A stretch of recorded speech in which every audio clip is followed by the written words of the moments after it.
Olá, sejam bem-vindos ao GenetiCast, uma produção do Grupo de Estudos em Genética e Melhoramento da UFV, o Gen Melhor. Hoje, eu, Lavínia Barbosa e a Jaqueline Eneck vamos bater um papo com o professor Dr. Leonardo Berg. Não é mesmo, Jaque? Isso mesmo, Lavínia.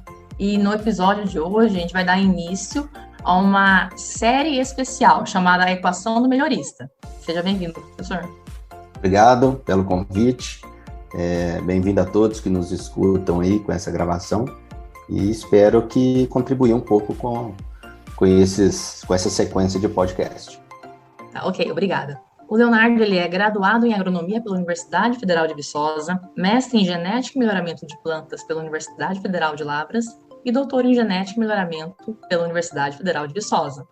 Ele realizou o pós-doutorado na University of California, Riverside. Atualmente é professor da Universidade Federal de Viçosa e tem desenvolvido trabalhos na área de genética, com ênfase na genética quantitativa e na biometria. Então vamos à primeira pergunta. Léo, quais os componentes da equação do melhorista? Você pode contar um pouquinho sobre para a gente? Posso sim. A equação do melhorista ela foi proposta em 1937 num livro de melhoramento, de planejamento e melhoramento animal, de Lush, era um professor de Iowa, nos Estados Unidos. Inicialmente, essa equação, então, ela previa que o ganho, com a seleção, ela era dada, poderia ser expressa com base na herdabilidade vezes o diferencial de seleção, que a gente calcularia entre os materiais selecionados e a população original. Então, essa era a ideia inicial. Alternativamente, essa expressão foi alterada, também por ele, e ela pode ser expressa de forma que o ganho, ela é dada pela raiz da variância aditiva, vezes a intensidade de seleção, vezes a raiz da herdabilidade, também chamada de acurácia. Essa era a unidade básica defendida por Lush. Em 1970, ela ainda foi modificada por Eberhard, que colocou no denominador dessa expressão a divisão pelo tempo ou ciclo seletivo. E é essa que a gente vai tentar conversar aqui hoje. Léo, e como o melhorista ele pode trabalhar de forma eficiente em cada um desses componentes que você citou? Então, nós vamos pensar aí nessa equação. Ganho de seleção é igual ao desvio padrão aditivo, ou seja, a raiz da variância aditiva, vezes a intensidade de seleção, vezes a acurácia, que é a raiz da herdabilidade, e dividido pelo tempo. Então, nós vamos tentar aí conversar sobre cada um desses componentes para tentar entender como que o melhorista pode acrescentar, pode trabalhar. Não coloquei nessa equação uma outra alteração proposta por Eberhard, que era ter o controle parental no seu numerador. Com esse controle parental, eu ainda posso aumentar as chances de ganho se, ao utilizar a população de cruzamento, eu souber quem está usando, ou seja, só vou usar como pólen o material que é selecionado? Sim ou não? Isso faz diferença no meu ganho de seleção. Então, Eberhard ainda propôs esse controle parental. Mas vamos discutir os outros componentes da equação básica de Lush, que eu acho que vai ser mais interessante aqui para a gente. Então, vamos um por um. Primeiro, variância aditiva. Na verdade, tem a variação aditiva, que é a raiz da variância aditiva. O que ela remete para a gente? Se a gente retornar lá nas nossas aulas de genética quantitativa, a variância aditiva, a dedução dela, a gente provava que ela era a variância dos valores aditivos, ou seja, os valores dos indivíduos devido à presença de alelos favoráveis. Então, quanto mais alelos favoráveis, maior o valor aditivo do indivíduo. Esse valor aditivo também é chamado de breeding value. Portanto, seria uma maior variância aditiva. Então, o que nós vamos tentar fazer? Nós temos que buscar formas de melhorar a estimação dessa variância aditiva. Se eu conseguir estas formas, eu consigo melhorar esse primeiro parâmetro da equação. Tem como melhorar? Tem. Olha, os programas de melhoramento de plantas normalmente utilizam médias nas suas análises. Isso aí é um fato, só que isso não seria a melhor forma da gente utilizar para obter um valor mais preciso ou uma variância aditiva melhor. Como que eu poderia implementar uma melhoria nisso? Olha, se eu tiver informações de pedigree, igual muito utilizados no melhoramento animal, eu vou estimar essa variância aditiva melhor. Se eu tiver hoje, na realidade atual, nós temos dados de genômica, então nós podemos implementar a matriz genômica na hora de estimar essa variância aditiva. Vejam que isso vai fazer com que eu melhore. Então, só essas técnicas conseguem fazer com que eu melhore a variância aditiva, tá? Então, existem estratégias que são usadas no melhoramento hoje? Olha, existe. Uma forma que o povo acaba utilizando é o seguinte, um programa que tem, por exemplo, seleção recorrente, né? Então, você tem pais com elevado valor genético aditivo. Então, você quer estimar o quê? Você quer melhorar os ganhos utilizando aqueles pais. Então, nós podemos, a seleção recorrente, aumentar esse valor aditivo com esses ciclos seletivos. Isso é feito? É feito. Podemos melhorar? Como eu falei, podemos. Usa pedigree, usa genômica. Nós só temos que tomar cuidado ao utilizar pais, aí, como eu falei na seleção recorrente, com tamanho efetivo, né? Para não diminuir muito o número de pais, nós vamos acabar falando mais disso aqui para frente, mas deve ser um cuidado que o melhorista deve ter. A base genética não pode se estreitar tanto, tá? Porque senão começa o problema que a gente tem de endogamia, quando a gente tem esse tamanho efetivo muito, muito pequeno.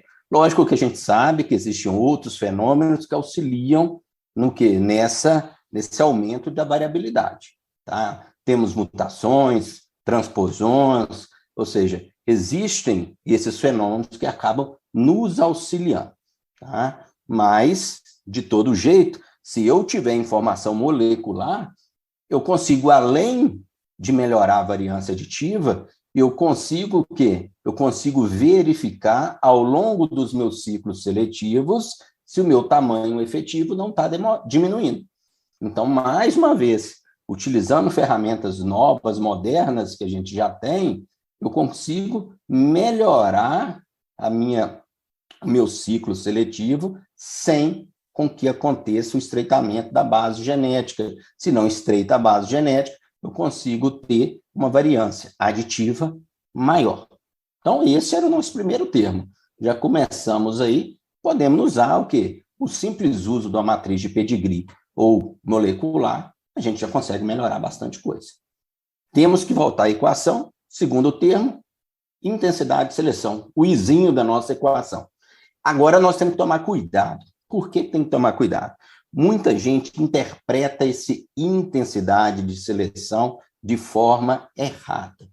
A intensidade de seleção, ela vai ser maior quanto menos indivíduos eu selecionar.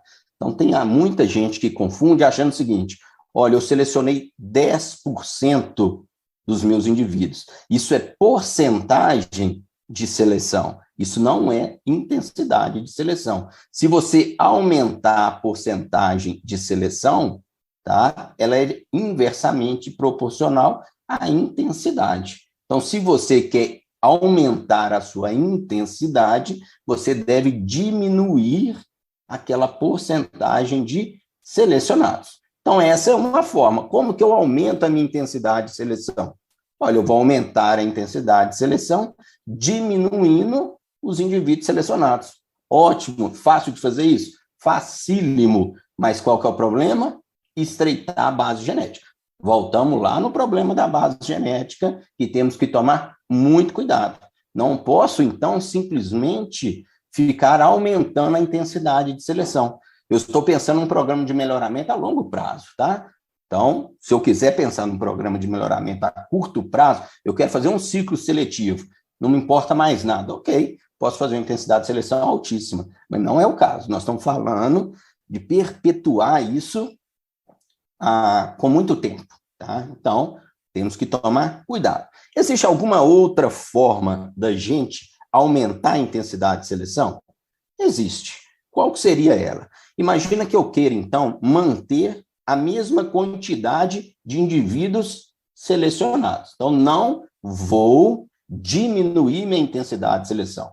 eu vou manter a intensidade de seleção. Porém, se eu selecionar o mesmo número de indivíduos, mas esses indivíduos selecionados forem melhores, eu consigo melhorar a minha intensidade de seleção. Mesmo que o valor dela seja o mesmo, meu ganho de seleção vai ser maior. Então, veja que essa é uma segunda estratégia que nós temos. Então, minha segunda estratégia, eu vou ter que usar algum tipo de ferramenta para selecionar melhores indivíduos, tá? Qual ferramenta? Olha, posso usar a seleção genômica, hoje nós temos aí, sequencia os materiais, e eu consigo saber realmente quais são os melhores materiais. Ah, isso é útil? É útil, muito útil. Então, por exemplo, com dados moleculares, nós conseguimos estimar, por exemplo, interação de genótipos com ambientes, inclusive locais onde esses genótipos não foram plantados. Então, eu consigo predizer como um material genético vai se comportar em determinado local sem que ele seja plantado naquele local. Veja que eu vou selecionar os melhores, afinal de contas, agora eu consigo avaliar mais materiais, tá? Sem gastar mais dinheiro. Então, estou tentando fazer tudo que facilite o meu ganho. Lembrando que a equação do melhorista, ela está focada no ganho, deslocamento de média. Eu tenho uma média de uma população original, vou passar para uma média de uma nova população, chamada de melhorada. A diferença dessas médias é nosso ganho, tá? Então, ao usar essa ferramenta toda de genômica, eu consigo fazer o quê? De forma mais rápida e com mais baixo custo, avaliar mais materiais. Então, eu vou selecionar o mesmo número de materiais, porém, esses materiais são superiores. Isso aumenta meu ganho de seleção. Mais uma vez, segundo parâmetro que nós já falamos. Vejam que as ferramentas atuais, elas vão aparecer toda vez aqui. Nós não podemos negligenciar isso. É isso que está fazendo a diferença e os ganhos contínuos ao longo do processo. Terceiro parâmetro que a gente colocou lá, acurácia de seleção, que é nada mais é do que a raiz da herdabilidade. Qual que é a melhor maneira de eu aumentar a herdabilidade? Olha, é mandar os meus materiais serem avaliados em mais ambientes. Então, eu teria que mandar aumentar o número de ambientes de avaliação. Olha, é simples, está aí, respondido. É eficiente? Não. Por quê? Pode faltar espaço físico, pode faltar dinheiro, né, recurso financeiro. Tudo isso dificulta a gente trabalhar com esse simples aumento de número de ambientes avaliados. Então, nós temos que tentar aumentar a herdabilidade, tá? De outras formas. Como que é? Olha, no experimento que eu tenho montado, eu tenho que tirar o máximo de informação dele para que minha herdabilidade seja aumentada. Que tipo de informação que eu posso usar? Olha, posso usar imagens, né? Posso usar drones, captando aí imagens, posso fazer um uso de estatística, né, melhor, por exemplo, uma análise espacial para corrigir o meu efeito do meu experimento naquele lugar. Tudo isso vai melhorar a qualidade do meu experimento e vai poder aumentar a minha herdabilidade sem aumentar o custo, tá? Então, nós temos que pensar todo o programa de melhoramento, tempo e dinheiro. Então, eu estou tentando melhorar aqui, tá? Sem aumentar o custo. Esse uso de imagem serve? Lógico que serve. Imagina que esteja avaliando uma nota de doença, né? Está avaliando doença no campo. Então, você precisa que a pessoa vá lá, fica avaliando a nota, dando nota, e aquilo ali está errado. Né? Existe uma margem de erro muito grande naquela nota, no fato, né, de estar indo ao campo e dar uma nota. Agora, se você faz uso de uma imagem, seja ela por um drone que está obtendo, faz análise via metodologias de inteligência computacional, por exemplo, eu não tenho uma nota de doença. Eu tenho uma característica quantitativa que eu falo quanto de doença aquela planta tem. Então, agora eu estou usando mais uma vez, já que a gente já conversou aqui de genômica, né? Nós já estamos falando aqui de análise espacial, nós estamos falando aqui de inteligência computacional. Veja que o melhorista ele tem que seguir o que está sendo, o que está acontecendo em termos de tecnologia está surgindo. E daqui a pouco nós vamos ter que melhorar até esse fato do melhorista ir a campo e anotar as coisas no papel, porque tem erro naquele fato que ele está indo anotar. Essa tomada de dados tem que ser eletrônica. Por quê? Porque diminui erro. Se diminui erro, a herdabilidade vai aumentar. Então, mais uma vez, nós temos que melhorar, até chegar num sonho que é o quê? Algumas ferramentas automatizadas, tanto para fenotipagem, né, que incorpora o pedigree nessa análise, nós temos dados genômicos, nós temos dados de clima, isso vai ser plantado em vários anos, vários ambientes, avaliado várias características, tudo isso numa única rodada de análise, porque o nosso objetivo é que selecionar os melhores indivíduos. Selecionar com base em um ano? Pode não servir. Selecionar com base em um local? Pode não servir. Então, nós vamos ter que usar várias estratégias, tá? Então, as coisas estão evoluindo. Cabe a todos nós evoluir junto. Não tem margem para ficar parado nesse tempo aí, tá? Por fim, nós temos o tempo do ciclo. Então, isso foi acrescentado por Eberhard, mas é extremamente útil. É usado pouco, e por incrível que pareça, essa seria a forma mais fácil e importante de você ter ganho com a seleção. Se você diminui o ciclo, você tem um ganho mais rápido, então seu ganho aumenta em unidade de tempo, tá? É muito mais barato isso do que aumentar a herdabilidade, gastando com genômica e plantando em vários locais. Então, eu estou falando aqui de algo que melhora não só o ganho, como o custo. Tem exemplos? Olha, nós temos. Por exemplo, obtenção de liagem. Nós temos que autofecundar um material, né? A Logma faz muito isso, para obter aquelas linhagens, você faz a autofecundação dela durante 6, 8 ciclos de autofecundação. Gasta um bom tempo. O que nós estamos tentando fazer hoje? Cada vez mais fazer uso da técnica de duplo haploide. Então, eu ganho tempo. É isso que eu quero. Hibridizar, fazer cruzamento, é fácil? Olha, parece que é fácil quando você conversa de soja, né? Um ciclo curto. Mas se a gente estiver conversando de eucalipto, que às vezes você vai esperar 5 anos para fazer um cruzamento, se tornaria inviável. Aí a gente vem com técnicas para indução de floração, ele dentro de um viveiro aplica paclobutazol, então, ou seja, tudo para que consiga fazer a hibridização, avance rápido o ciclo seletivo. Hoje até usa-se um termo para isso, né? Para esses avanços todos. Hoje o termo usado é speed breeding, né? Que está muito famoso, que é o quê? Muitas vezes avançar gerações em condições de estufa, e nessas condições eu faço com que passe 1, 2 gerações em situações que não seria possível se fosse fora da estufa. Imagina um local que fica, né, muito tempo congelado ao longo do ano, ou muito frio,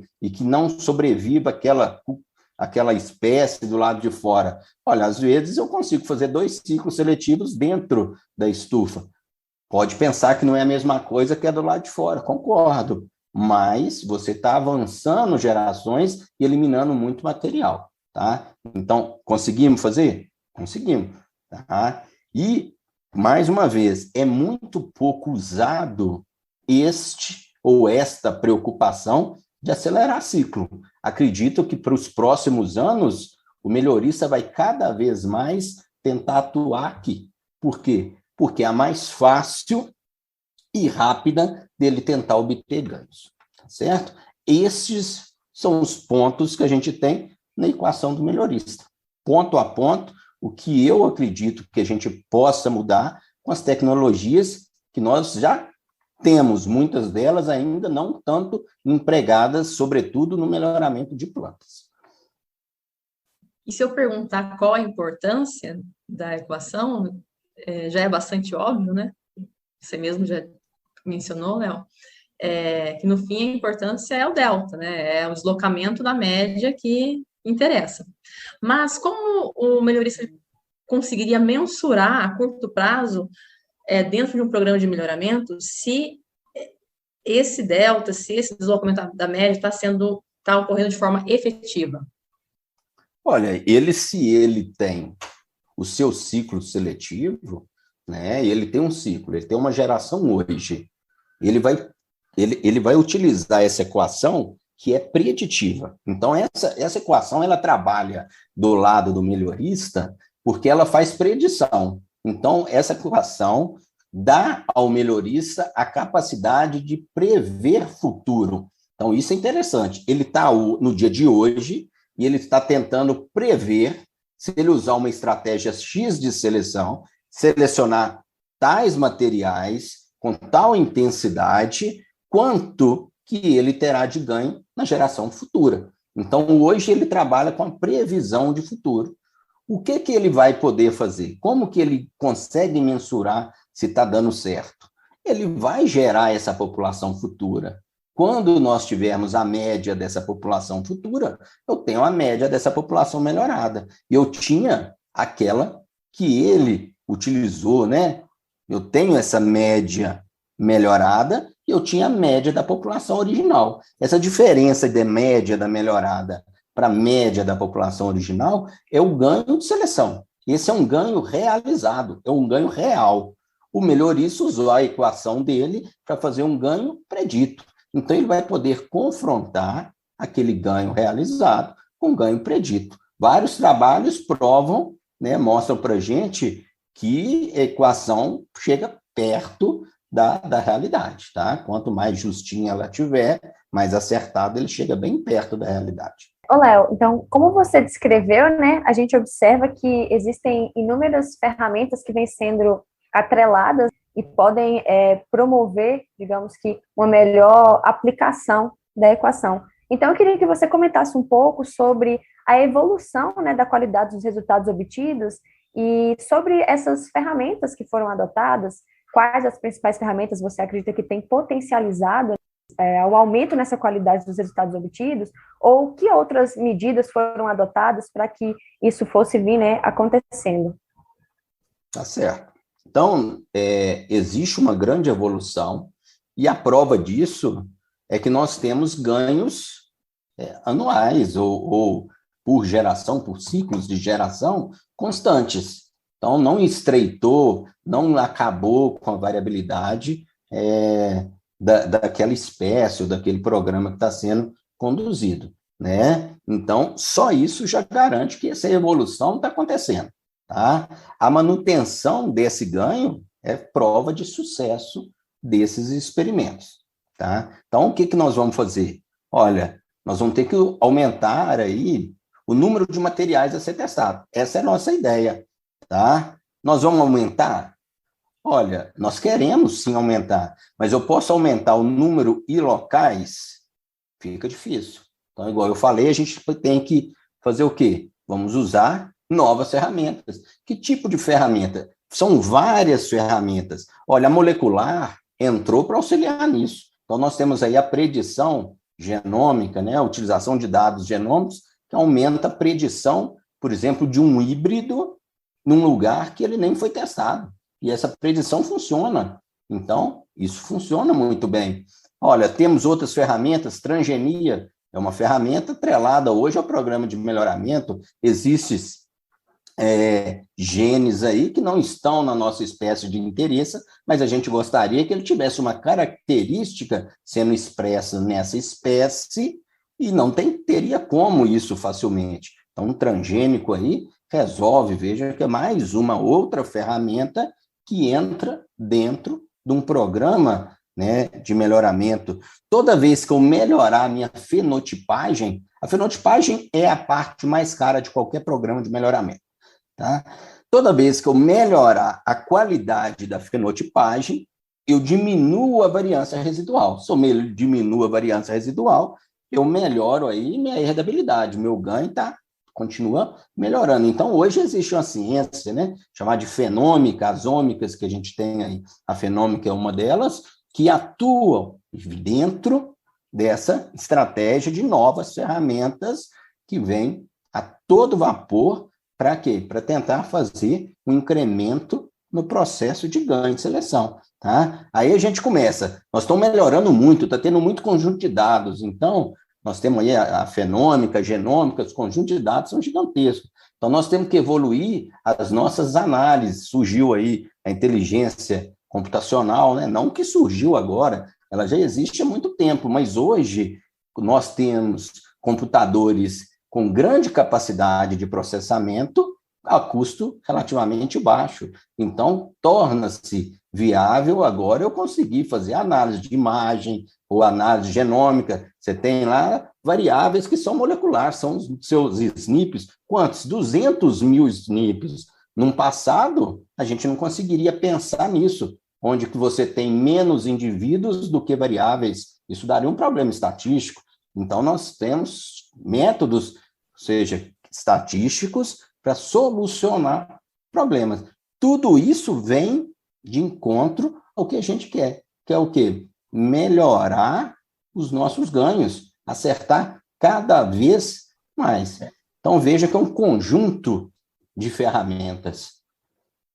Léo, você falando sobre essas novas ferramentas, eu estava pensando aqui, tem um programa de melhoramento, certo? Estive em coma durante 20 anos. Eu volto a assumir a gestão de um programa de melhoramento.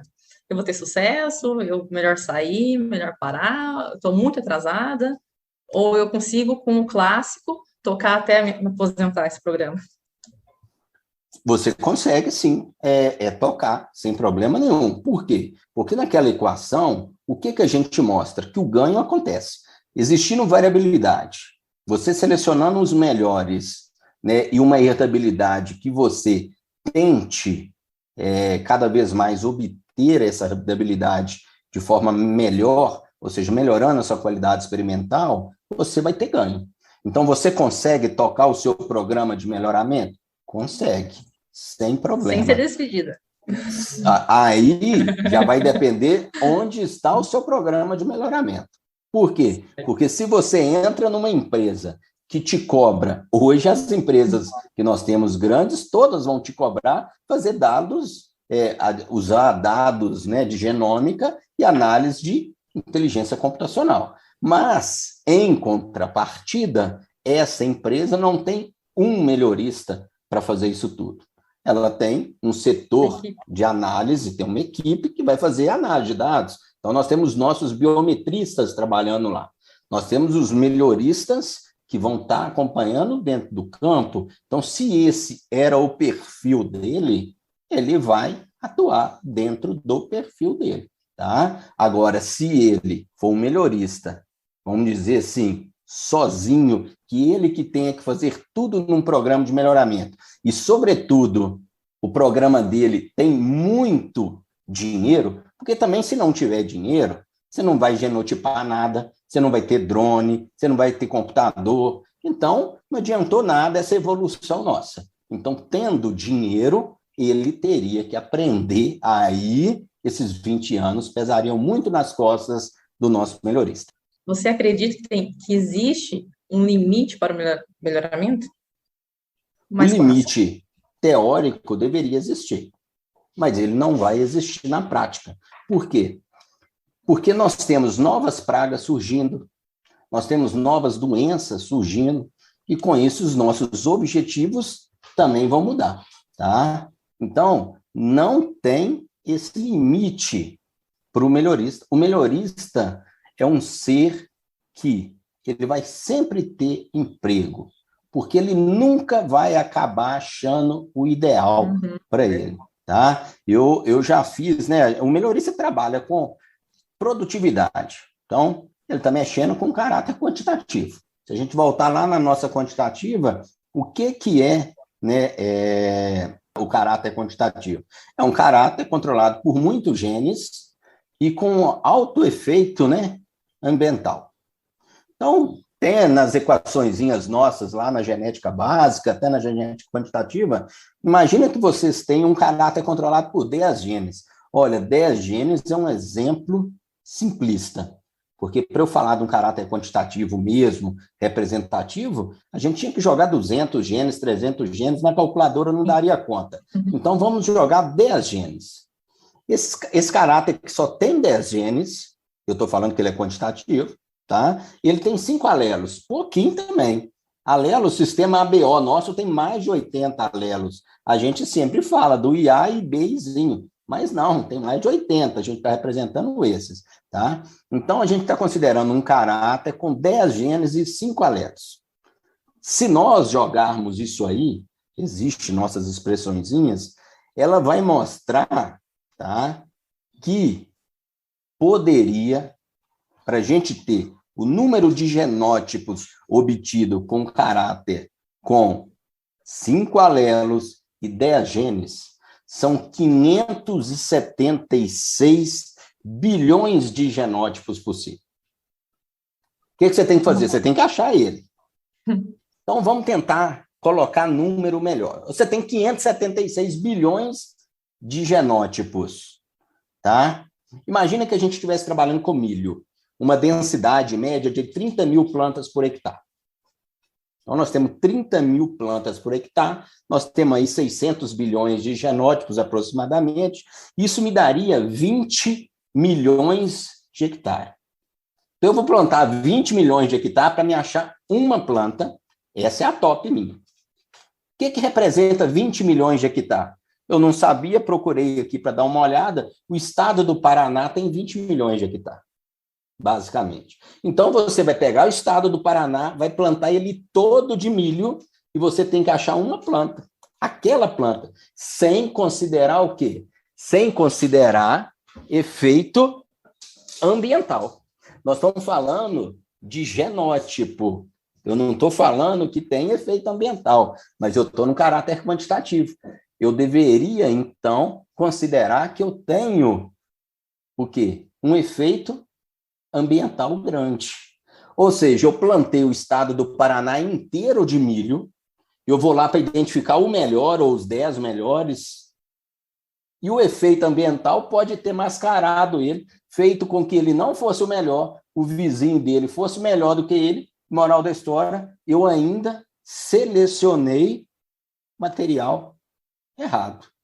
Então, não tem jeito, tá? Nós vamos ter que trabalhar para cada vez mais tentarmos acertar, melhorar, né, a seleção, errar o mínimo possível. Como que nós vamos fazer isso? Usando todas as metodologias que a gente vai ter. É análise computacional o tempo inteiro, tá? Então, não tem mais jeito de achar que só usando uma média eu vou resolver. Eu consigo tocar o meu programa de melhoramento e ser feliz fazendo análise sem usar molecular, sem usar inteligência computacional? Consigo. Eu vou ser competitivo num mercado de empresa privada que tem alta demanda e alta qualidade, porque o mercado paga por isso? Não, entendeu? Então, nós vamos ter que fazer isso. Veja que nós estamos procurando, se fosse uma agulha no palheiro, a gente estava feito. Nós estamos procurando um pé de milho no estado do Paraná. Não tem jeito. Então, assim, vai acabar? Não. Vai ter limite para o melhoramento? Não. Vai evoluir. Olha, nós precisamos melhorar para uma característica, vamos melhorar para outra. Então, não tem jeito. Léo, e quão preocupante você acha esses estudos que eles fazem com relação sobre a restrição da base genética de várias espécies? Vejam, sei lá, 10%, 12% das cultivares atuais estarem sendo utilizadas com uma base genética bastante próxima uma da outra. Então, nós temos vários fenômenos que garantem a variabilidade genética. Tá? Então, se ela tivesse sido mantendo constante, com o tamanho efetivo calculado, ok, não vejo tanto problema com isso. Se você for radical, você vai pagar um preço a curto prazo. Mas uma coisa também é muito importante. O melhorista, normalmente, ele utiliza menos materiais esses que têm valor genético aditivo maior. O breeding value desses materiais são melhores. Porque se ele cruzar com material que tenha uma característica, mas que ele seja antigo, que não seja tão bom, o que vai acontecer é que os indivíduos da população que vão ser gerados vão ter um valor aditivo menor. E aí ele atrapalha o programa de melhoramento dele. Tá? O melhorista, normalmente, ele tem os materiais para fazer com que a base dele não seja estreita. Então, ao passar do tempo, né, ele vai nessas coleções aí nucleares dele, nos bancos de germoplasma, para cada necessidade que aparece, olha, eu estou precisando agora melhorar o porte. O meu porte não é ideal, mas eu tenho aqui no meu banco de germoplasma um material com porte melhor. Então, eu recorro a ele. Ele não fica o tempo todo sendo trabalhado, mas ele vai, sim, sendo utilizado. Tá? Porque o melhoramento, olha, eu vou adensar, eu não vou adensar. Cada hora a gente está mudando isso. Já caminhando para o final da nossa conversa, Léo, você até comentou aí a questão de produtividade está muito atrelado, né, à genética quantitativa. E aí a gente observa que no decorrer do tempo, né, a equação do melhorista com sua base na genética quantitativa contribuiu muito para aumentar a produtividade nos programas de melhoramento. E para o futuro, né? Você acredita que essa equação ela continuará sendo amplamente aplicada, né, no futuro, no amanhã, nas próximas décadas? E você acha que é possível fazer melhoramento sem depender dessa genética quantitativa e da equação do melhorista? Olha, o melhoramento visual, com bem menos eficiência, ele vai ser aplicado e, se o caráter tiver dominância, ele não serve, né? A seleção massal não tem eficiência. Mas, para que a gente tenha ganho e esse melhoramento seja feito com coerência, como você mesmo já avisou, ele tem a base dele na genética quantitativa. Seja hoje, seja amanhã, seja daqui 10 anos, 15 anos, essa equação do melhorista, ela é a fundamentação para que a gente consiga ter ganhos. O que vai alterar? Vai alterar as ferramentas que vão surgindo. Então, como que eu calculava, né, as variâncias? Eu calculava a variância, antigamente, genética, através da análise de variância com base em média. Hoje, existe a proposição de eu tentar pôr pedigree, eu aplicar genômica. Então, a equação é a mesma. O que eu estou melhorando é o componente da equação. O que nós vamos ter que acontecer? Olha, nós vamos ter que seguir, a metodologia vai surgir, nós vamos ter que aplicá-la para melhorar o nosso processo. Mas isso aí não tem volta, nós estamos trabalhando com caractere quantitativo, tá? Vários genes, influência ambiental, como nós já falamos. O que vai mudar são as nossas estratégias mesmo, as técnicas para diminuir a influência ambiental. Então, nós pegamos lá, nós temos, como a gente sempre falou, quando monta um experimento, imagina que a gente monta um experimento, um DBC, um delineamento em blocos casualizados. Então, eu preciso, né, que tenha a homogeneidade dentro de blocos. Mas isso muitas vezes não é visto, né? Existe uma homogeneidade dentro do bloco comparada com a variação entre blocos. Ok, ótimo, então o bloco está ajudando? Está ajudando, mas pode haver um gradiente, mesmo assim, dentro do bloco. Como que eu faço para tirar isso? Olha, melhor análise, eu faço lá uma análise, né, ambiental, né, utilizando novas medidas, com linha e coluna, por exemplo, né, a análise espacial, eu consigo tirar a influência entre os blocos e a variação dentro do bloco também. Então, veja o que está mudando. Eu continuei plantando, mas agora eu estou usando outra técnica para melhorar os componentes da minha equação, né?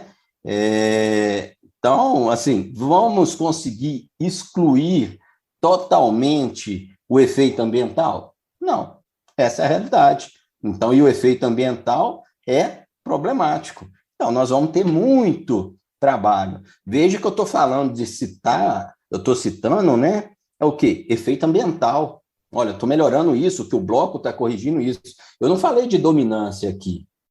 Mas eu podia estar falando toda a dificuldade que o simples dominância causa para a gente.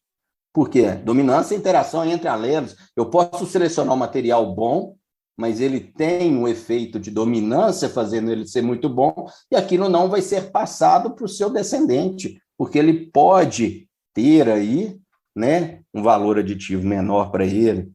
Veja que é outra perspectiva. Eu tenho que selecionar um material bom que tem capacidade de passar isso para frente. Afinal de contas, esses vão ser selecionados. Se ele não tiver, eu falei de dominância, mas nós podemos ter epistasia. Então, vejam que vai surgir nessas tecnologias genômicas, nós vamos tentando entender o fenômeno básico, lá de trás, tá? Então, essa equação, ela vai ter o quê? Ela vai ser usada muito tempo. A única coisa que vai ter é um acúmulo de conhecimento, técnica, estratégia, né? Hoje nós já sabemos muita coisa que foi feita em 1920, essa equação mesmo foi proposta depois, lá em 37, veja que nós estamos usando, mas quando propôs em 37, não propôs pensando em genômica, em matriz de parentesco, então foi adicionado isso ao longo do tempo, e é isso que vai acontecer com a gente. Nosso conhecimento de genética quantitativa cada vez mais vai ter que estar extremamente sólido, e nossa equação do melhorista, ela vai estar aí.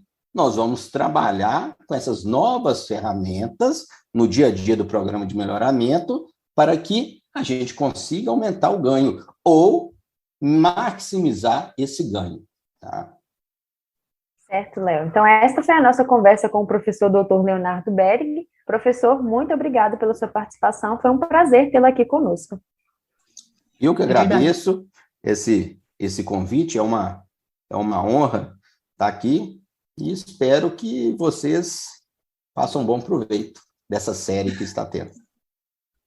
Então, obrigada. E você, caro ouvinte, gostou? Acompanhe nossas redes sociais, o Facebook, o Instagram, o LinkedIn, além do nosso site www.genmelhor.com.br para deixar o seu comentário ou uma crítica, sugestões. Em nossas redes sociais, no nosso site, você pode saber um pouco mais sobre os nossos eventos e os novos episódios do GenetiCast. Um grande abraço e até mais!